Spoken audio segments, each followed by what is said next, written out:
A maid named Tyre suddenly died after falling down the balcony, and it was surmised that there are no other people around. Roland ordered to give the maid a proper burial. He then asked Nightingale, who is invisible with him in the room, if she was able to get any information out of Tyre. Nightingale said that Tyre killed herself when she saw her. Nightingale tied her up, but there was a poison hidden in the teeth of Tyre. Tyre used this to kill herself without hesitation, and all Nightingale could do is stage the death. But good thing there was a letter for Tyre, possibly from her family because they refer to Tyre, as bigger sister's letter contains topics about a sea scenery.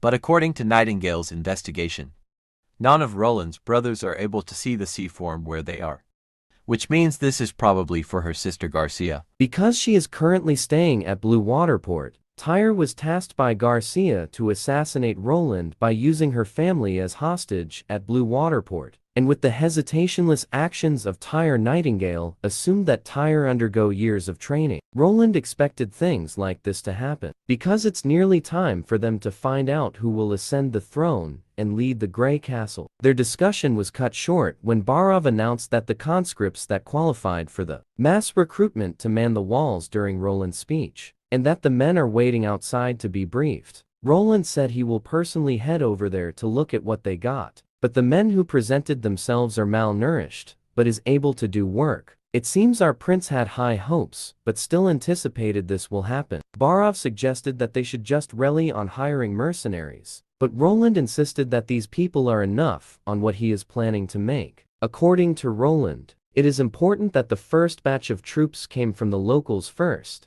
and this has been proven by history. Cater, the head knight, offered to teach the conscripts how to wield a sword. But Roland have other plans. He wanted them to get into formation and start running. He also wanted Iron Axe the Hunter to join them and told Carter to watch what he is going to do. Carter complained that training the recruits should be left to him because he came from a family of knights and is therefore knowledgeable on how to wield a sword, and that their reward, which is an egg per person, is expensive when their task is just to stand the whole noon. Roland still insisted that Carter should just watch and follow closely to his instructions. In Roland's mind, he does not necessarily need strong men who can fight demonic beasts one-on-one. What he needs is a soldier who will listen obediently and carry out orders strictly. And to do, Roland will apply the modern way of training he received in his university military training days. He gave extreme emphasis as to why being a disciplined soldier is important. After standing the whole noon, the squad received their reward, which is 1 egg per person. But they have to line up in 4 columns, and those who don't follow will be put behind the line. The whole squad complied. And then here comes Iron Axe with Roland. He is here to teach the conscripts how to build tent after their lunch resting period. Carter expressed his concerns because Iron is not from Greycastle nor the same continent as them. He is basically a foreigner, but in the eyes of Roland, it does not matter where you came from or who you are. As long as you are a law-abiding citizen, they are welcome to Border Town. Roland showed Carter the training regiment that the conscripts will go through, which primarily composed of them running around Border Town for stamina every day. And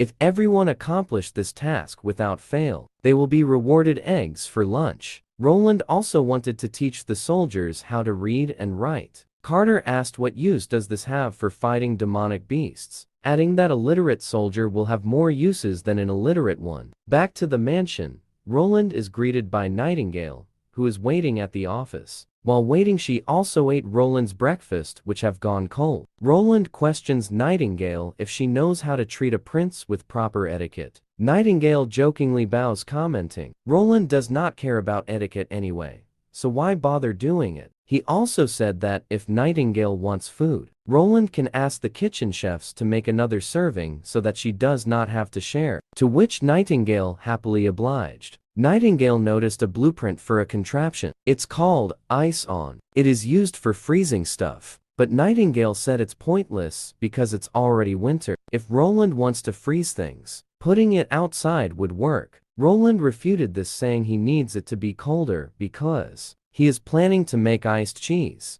Nightingale compliments Roland's way of thinking, but it looks like Roland just do not trust Nightingale enough to tell her. What is he going to do with the contraption? It turns out, Ison is actually niter, an ingredient in making gunpowder, which means this has to be purely a secret. Roland asked about Witch Association, if they are doing anything other than searching for the Holy Mountain, such as training assassins, because Nightingale is quite capable herself. Nightingale answered that the Witch Association is just a group of people hoping for a light. Roland then asked if there are other groups who also take in witches. Nightingale responded saying that witches are hated in general to the point that they cannot even enter gates. Nightingale also confessed that before joining the Witches Association, she was working for someone else because her skills are useful. When Roland asked to elaborate, Nightingale said that she didn't want to explain right now, and that the right time will come. Nightingale also assured Roland that she won't be after his life,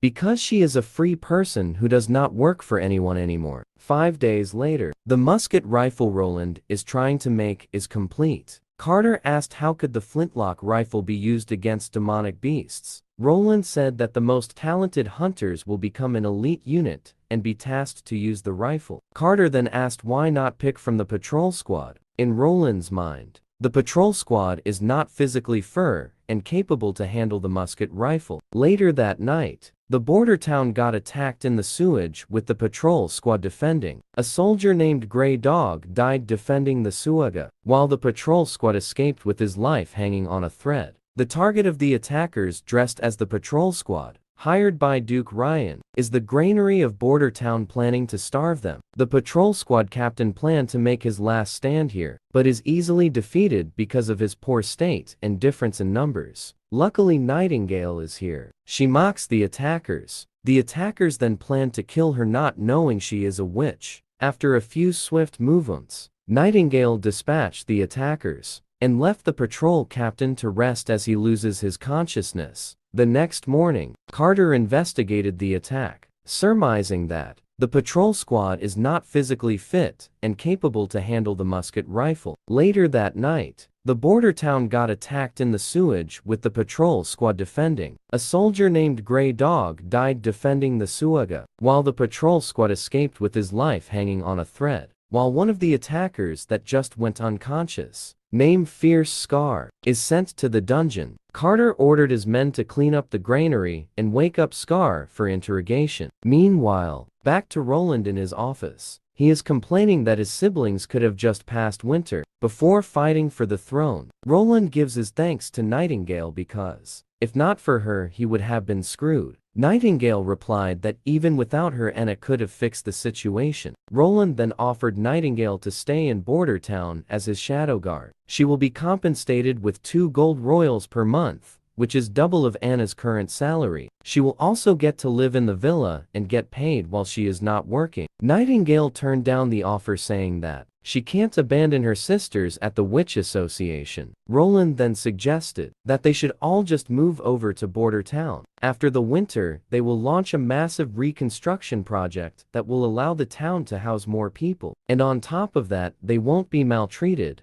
and will be allowed to walk around the town. Nightingale said that she is looking forward for it to happen. Roland asked if Nana, the little witch who can heal, is escorted back to her home. Roland felt bad for waking her up in the middle of the night and asking her to heal a wounded soldier covered eye when she is only used to healing chickens. Putting that aside, Roland wanted to know who ordered the attack on the granary. Nightingale said that this started from the corrupted members of the squad patrol who just wants money. She also added that this is not the work of Roland's siblings. That is because the scheme looks like it was planned by an amateur, compared to his sister's subordinate. This people were inferior. The next day, Roland wanted to check up on Brian, the squad patrol captain, who is still feeling bad because one of the squad patrol soldiers died. Roland assured Brian that his subordinate will get a proper burial, and the attacker that survived has confessed his crimes and sentenced to death by hanging in 3 days. Brian worried that this might anger some nobles because Scar has distant royal relatives. Roland said that this does not matter, because Scar is not a lord or holds a title for himself. And on top of that, attacking a prince and burning a food storage is already unforgivable, and this kind of evil can be punished in any means. Roland then asked Brian to rest until he is well and that someone covered for him while he is gone. Brian will also be a knight for Roland for his heroic actions through a conferring ceremony. Back to the city walls where they are planning to defend against the demonic beasts. Iron Axe is training the conscripts how to use a spear. Roland visited them to check how are they doing, but he is too hung up on how to greet them. Just to get it over with, Roland picked a random conscript and checked up on him to see if he is well. To Roland's surprise, the conscript suddenly fell to his knees. That is because the conscriptor touched that the prince wanted to know if they are okay. Roland told the conscript he was talking to that he don't have to kneel when seeing the prince and asked him to get up. Roland saw that the conscripts were energetic, meaning the food was delivered properly. Roland asked if the conscripts have any suggestions about the training, and he will provide with the best of his abilities. The conscripts said that they don't have much manpower to cover the whole wall, and that they may only be able to cover at least 1/3 of the wall. The other conscripts mumble in agreement. Roland asked for the conscript's name. He is Vanner. Roland complimented Vanner and said that his observation was on point. But Roland emphasized that the demonic beasts are just like animals but stronger, and that they lack the ability to plan an attack. Iron Axe backed this up with his experience against demonic beasts, but he added that they should still be wary about demonic hybrids. Roland's plan is based on this diagram. This will ensure that the demonic beasts will be in a place where the conscripts can pick them off safely. Iron Axe expressed his worries because they are only relying on spear and arrows. This is where Roland announced the new weapon. They went to an open field to test if the gunpowder works, and with a loud boom, it is confirmed that it works. Iron Axe said that with this, they don't have to fear demonic beast ever again. He also asked if this can be produced in mass quantity. Roland said that by the time demonic beasts come, they will have at least 20 to 30 worth of explosives, and that this will be their trump card when the demonic beasts arrive. Thanks for staying in tune with our manga recap. Don't forget to like, subscribe, and hit the bell button for more updates from our content.